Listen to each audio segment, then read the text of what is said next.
Okay, so we're going to learn how to recite this ayah in Surah Mulk. A few things to notice. Uh, Paying attention to the tashkils. Fatha is one count.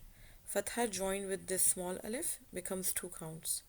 And then if there's a fatha and it's at the end of the word, you have to pay attention to what is next. Actually, even if it's a dhamma or kasra, because then you have to apply certain rules. You won't just say kaf fatha ka. You'll join it. You'll say kaf fatha lam shadda kal, lam fatha la kalla. So you have to kind of pay attention to the endings, as well as any time you see shadda or sukoon, there are some rules that are being taken care of. So in the first word, ra is heavy.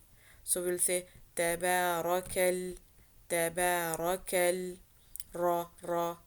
Okay, and the second word, zal kasra, ya sukoon, the. Notice the ya does not have any tashkil on it. For kids, I call it hats. It doesn't have a hat. That means it will take whatever sound was the previous letters, tashkil, and it will follow it and extend it to two counts. So it has a similar functionality as this alif saghira with fatha. So dal kasra with ayya, and also dhamma with a waw would have the same impact. So here you see alladhi, alladhi, tabarakalladhi. So that was one thing. Moving on to the next word, it's pretty simple. Biyadihi, but again he has it's followed by a sukoon. So we'll say hil, biyadi hil. It will join. This is a sukoon. Even if it was a shadda, it will join. And then of course you will read the next tashkil. So here we would read biyadihil mulku, and so all these letters are light unless I mention it. Wahuwa, wahuwa. Again, notice these are all one count. Wahuwa, wahuwa. Most people tend to extend the end of the word. They extend the tashkil a bit longer, and it happens unconsciously because you're trying to read the next word. I know I used to do that when I was young, so just pay attention to that. Try not to do that. Train your tongue to be able to recite it. Go back and correct yourself if it happens unconsciously.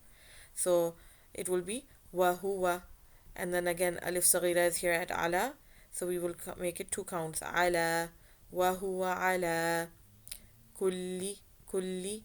Notice light, everything is light. Here is another interesting tashkil and rule happening. So this one is shay'in if I was to read it without the next word.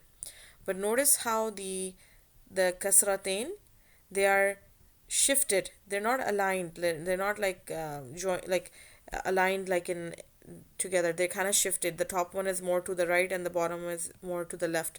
You will notice this even in the fathatain in some places. This is a hint that you will not read it as shay'in. You will not say the in, the noon of the in. In fact, you will instead make a sound from your nose for instead of saying the noon, and you're gonna go to the makhraj of the next letter. In this case, it's a qaf, which is a heavy letter. So it will become inqa, inqa, shay'in qa, shay'in qadir, shay'in qadir, وهو على كل شيء قدير. So notice it was a heavy letter. That's why my it's called ikhfa when you are doing the nasalization sound and going into the makhraj of the next letter.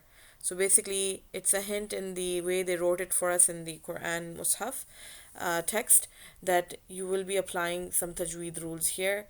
And usually, when it's shifted, and the next letter has no shadda, it is usually just going to the your tongue will go to the next letter's home makhraj, while your nose will bring out the noon sound.